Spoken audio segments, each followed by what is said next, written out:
nanao fitokonana fanairana ireo mpianatra eny Ankatso ao amin'ilay site antsoina hoe Manara-penitra androany.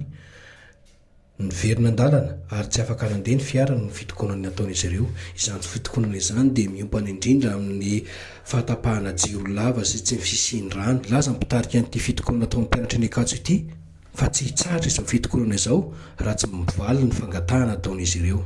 Arahantsika ny fanazavana. Antony mbola mampivorana izao dia toy ny hetsika izay efa natombonay ary tsy hijano zahay laha tsy misy vokatsy, laha tsy misy voavaly ireo fangatahana ireo. Inona moa ireo fangatanareo ireo zany? Jiro sy ranonay tompo. Aty amin'ny faritra Ankatso teo? Ao amin'ny cité R+1. Amin'ny cité plus 1.